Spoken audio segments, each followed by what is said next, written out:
If you like this video, please consider supporting me on Patreon. For just $1 a month, your name can appear at the beginning of this and many other upcoming videos.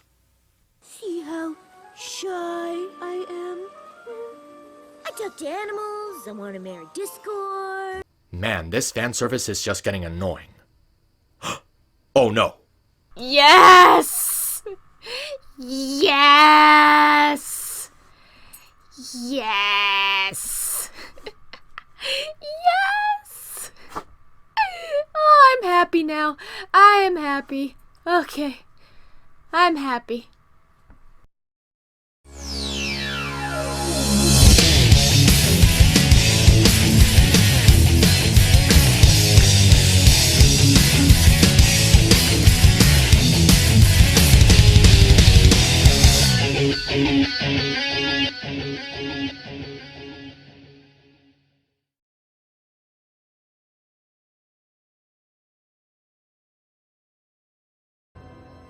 Of all the story concepts to be explored before the show ends, you probably wouldn't expect Angel's relationship with Fluttershy to be one of those things. We already thought the relationship spoke for itself, and the staff just played with the idea of Fluttershy having a stubborn little kid as a pet. But She Talks to Angel actually takes a pretty interesting look at it from an angle that honestly hasn't really been done before. Fluttershy is busy running the animal sanction while Angel is trying to get her attention, which results in conflict between them that needs to be sorted out. They go to Zecora, who offers them a potion that might hold the key to resolving their issue. But when they drink the potion, they end up swapping bodies and a whole bunch of Freaky Friday hijinks ensue. So now the two have to experience what life is like for the other while finding a newfound respect for each other along the way. The first thing I want to point out is how I really appreciate that they don't do that stupid trope where the voices swap alongside the minds. It's an extremely distracting element that makes the other characters look stupid for not noticing it. And it actually makes the episode much more detailed by just allowing Angel to keep Fluttershy's voice. Andrea Libman does a fantastic job acting out a completely different character. Taking on the role of Angel inside Fluttershy's body adds so much more humor to the dialogue.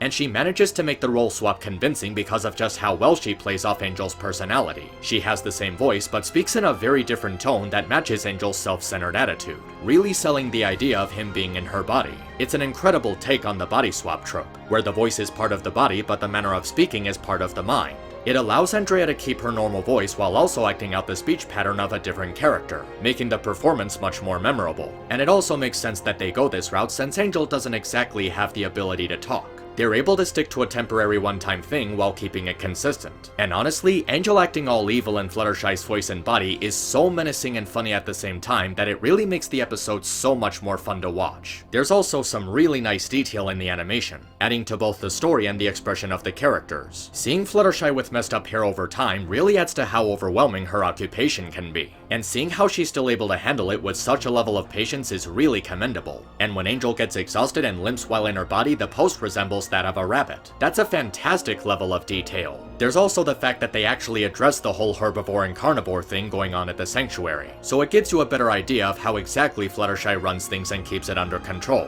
There is the issue where Fluttershy tries to get meat eaters to eat plant food when there are some types of meat eaters who can't digest plant food and need meat to survive, but I'm pretty sure they'll just invent artificial meat at some point. Some might criticize Zecora for what ends up happening in the episode, but when you notice what she says earlier, it's not exactly her fault. She probably could have told them the effects of the potion, but she also gives them clear instructions to wait until they were home alone to take it. Zecora didn't intend for this to happen, and she didn't count on Angel being impatient about drinking the potion. So it was basically Angel's fault since it was his impatience that threw things off. And I actually think that the setup for the story is a really good setup. We get to see both sides of the situation and understand how both Fluttershy and Angel feel while making a fair case for themselves. It's true that Fluttershy has responsibilities at the sanctuary, but she should also make time for her closest pet. And the exchanges between them are actually pretty interesting, like an overworked and stressed out mother engaging with her child who feels deprived of attention, and it feels like something that was necessary for the development of their relationship. It's always mostly just been danced around and never given a proper look, so in this episode we actually get more insight in how the two interact. And it feels justified because Fluttershy's occupations would cause her and Angel to not properly take time to talk to each other about their issues, which is what causes this boiling point in their relationship.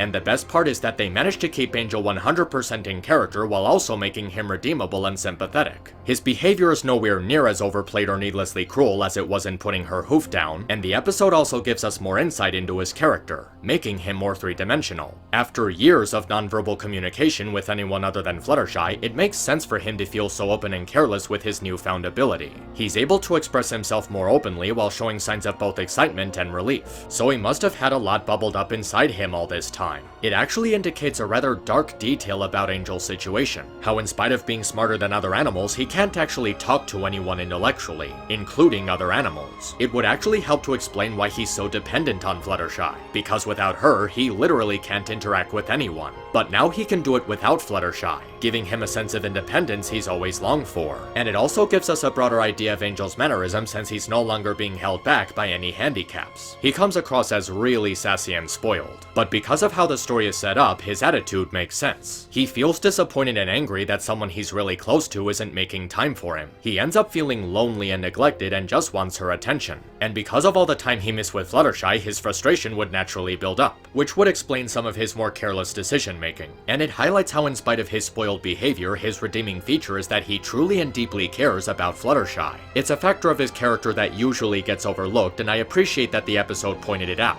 And in the end, he learns how to be friendlier with the other animals and better understands the importance of Fluttershy's duties in a way that doesn't feel forced. This episode actually feels like a redemption for Angel after the fandom have spent so many years perceiving him as a villain. And it naturally teaches him and Fluttershy a lesson about listening to each other, giving both of them a sense of character growth. I guess if I had one problem with the episode, it would be how after 9 seasons they literally confirmed that the stare is Fluttershy manipulating animals and relieving them of their free will. All this time we thought it was like a scare tactic or an intimidation factor where Fluttershy shows dominance over the animals to make them respect her. It felt like a natural explanation for how it works and why she would use it as a last resort. But nope, they flat out say that the stare makes animals do her bidding against their will. It's a really sudden and really dark twist on how the stare is supposed to work. And looking back on all the times Fluttershy used it in the series just feels really disturbing and unsettling. Is she like enslaving their minds and making animals into her subjects against their will? And does anyone besides the animals even know that this is what she's doing? It's really, really creepy. Well, anyway, She Talks to Angel was a really good episode. It actually ended up being a lot more entertaining than you thought it would be considering its concept. The story is well done, the humor is good, the character interactions are entertaining, and it takes a character that many saw as a spoiled brat and made him into an actual character. It's actually really impressive. It's definitely a fun episode that I'll watch again sometime soon. Now if you'll excuse me, I have to get ready for the Steven Universe movie. This is Map, signing out.